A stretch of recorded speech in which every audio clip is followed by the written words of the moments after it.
Hoy, 1 de julio, hace 26 años, sucedió uno de los eventos más fascinantes de los últimos años, la recuperación de Hong Kong por parte de China. Detrás de los habituales titulares e historias se esconde una fascinante y compleja historia que invita a reflexionar sobre el pasado, presente y futuro de esta dinámica metrópolis. Comenzaremos nuestro viaje profundizando en el pasado colonial de Hong Kong y su influencia en la identidad cultural y política de Hong Kong. Exploramos cómo la presencia británica ha dado forma a este territorio durante más de un siglo, dejando una huella imborrable en la psique colectiva de los hongkoneses. Así que, bienvenidos a La Historia en el Presente, canal donde el pasado cobra vida y se entrelaza con nuestro mundo actual. Prepárate para embarcarte en un fascinante viaje a través de los siglos, descubriendo los hechos, personajes y culturas que han conformado nuestra realidad. Desde las grandes batallas hasta los momentos cruciales de la humanidad, aquí encontrarás un rico e interesante conocimiento histórico. Únase a nosotros mientras exploramos el pasado. Suscríbete ahora y prepárese para descubrir los misterios y maravillas de la historia en el presente. Primera parte, las guerras del opio. Las guerras del opio tuvieron lugar en el siglo XIX y enfrentaron al imperio chino manchú contra las fuerzas navales y de infantería británicas, apoyadas por Francia.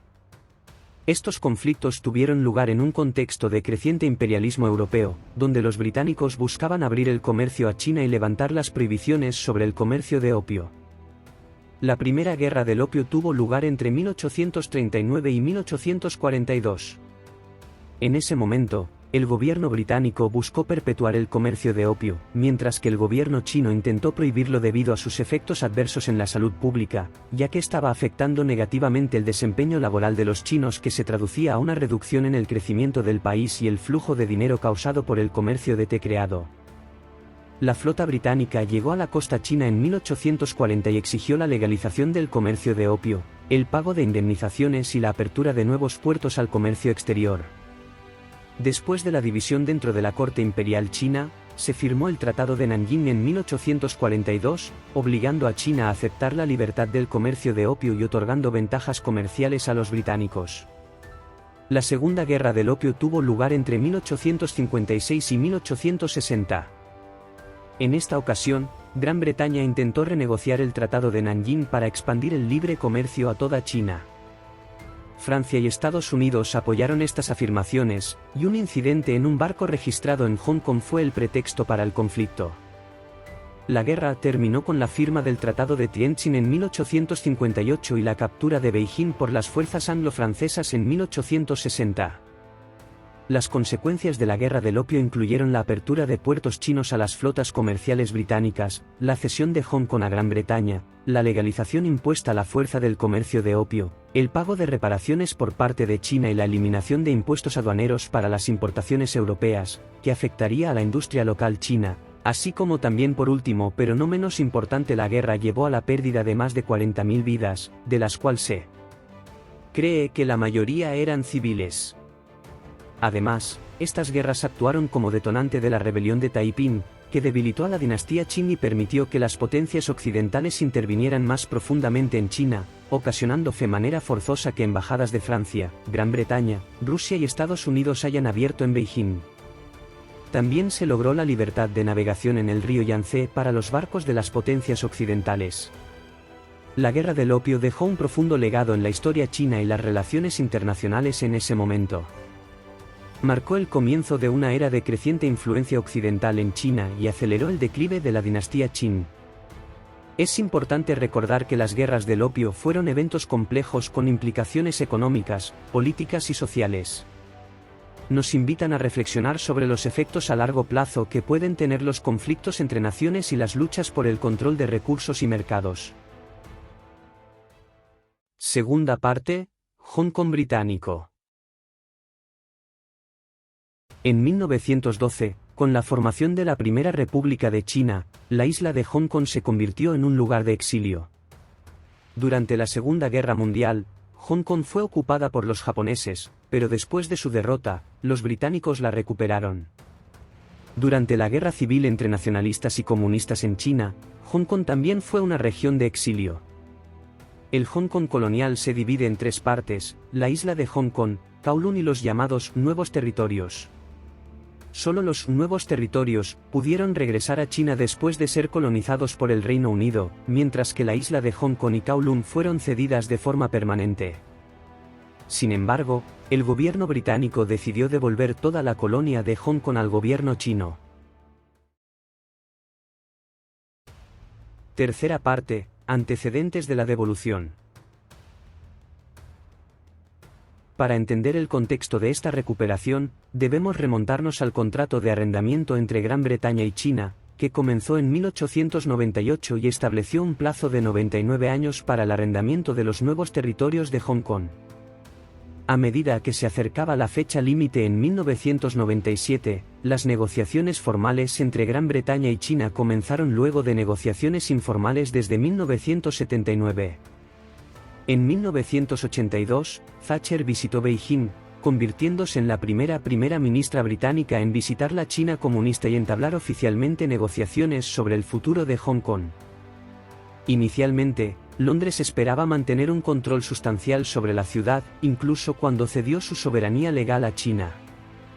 En discusiones confidenciales dentro del gabinete de Thatcher ahora desclasificado, se sugirió que los arrendamientos de tierras en los nuevos territorios podrían convertirse en arrendamientos indefinidos para permitir al gobierno los derechos del Reino Unido para continuar operando después de 1997 si los chinos quieren.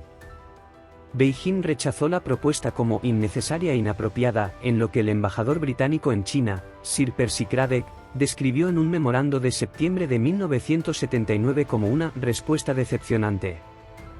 Mientras Thatcher se preparaba para visitar Beijing 3 años después, un breve artículo preparado para ella decía que habrá grandes expectativas de que el futuro de Hong Kong se discuta, si no se decide a tiempo. Sin embargo, a pesar de esto, los funcionarios del Ministerio de Relaciones Exteriores británico operaron sobre la base de que la autoridad británica. La confianza en el territorio, especialmente entre los inversores, solo es probable que se mantenga si se garantiza la autonomía de la misma siendo gobernado de la misma manera, es decir, a través de los británicos. La ley del Reino Unido requiere que la mayoría de los documentos del gabinete se desclasifiquen entre 20 y 30 años después de que se crearon por primera vez. Si bien los documentos citan ampliamente a funcionarios chinos, Beijing hizo públicos varios relatos durante las negociaciones. Después de intensas negociaciones, se llegó a una conclusión y acuerdo el 1 de julio de 1997, cuando Hong Kong fue devuelto a China. Según la declaración conjunta, el gobierno británico se comprometió a devolver Hong Kong a China, estableciendo así esta región administrativa especial con un alto grado de autonomía, excluyendo los asuntos exteriores y de defensa. Responsabilidad del gobierno chino. Además, se acordó que Hong Kong mantendría su sistema político y económico durante los próximos 50 años, es decir, un país, dos sistemas. Actualidad. Este proceso marca un punto de inflexión en la relación entre Gran Bretaña y China, dando por finalizada una ocupación de 1 siglo y medio. El regreso de Hong Kong a China tuvo un gran impacto en las relaciones chino-británicas. Aunque el Reino Unido ya no gobierna directamente Hong Kong, los lazos económicos, políticos y culturales entre los dos países continúan. Económicamente, Hong Kong sigue siendo un importante centro financiero y una puerta de entrada al mercado chino para las empresas británicas. A pesar del traspaso, el Reino Unido mantiene sus intereses económicos en la región y desea fortalecer sus lazos comerciales con China. Sin embargo, ha habido tensiones en las relaciones bilaterales. Varios vecinos británicos han expresado su preocupación por el respeto de Hong Kong por los derechos humanos y las libertades después de la entrega. A medida que China refuerza su control sobre la región, aumentan las críticas internacionales a sus restricciones a la libertad de expresión, la autonomía judicial y otras libertades civiles. Estas preocupaciones han aumentado en los últimos años, con protestas a gran escala en Hong Kong por los proyectos de ley de extradición propuestos y la defensa de las libertades democráticas en 2019. Estas protestas han aumentado las tensiones entre el Reino Unido y China, con el Reino Unido expresando su apoyo a los manifestantes y exigiendo respeto por los derechos humanos. China acusó a Gran Bretaña de interferir en sus asuntos internos y de violar el acuerdo sobre la entrega de Hong Kong. Las tensiones entre ambos países se reflejan en otros aspectos, como la disputa por la participación de la firma china Huawei en la infraestructura de telecomunicaciones de Gran Bretaña. En otras palabras, el regreso de Hong Kong a China tuvo un impacto sutil en las relaciones entre Gran Bretaña y China.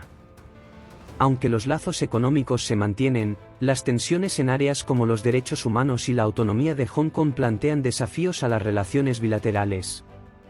Agradecemos que nos hayas acompañado en este recorrido por la historia y las implicaciones de la transferencia de Hong Kong.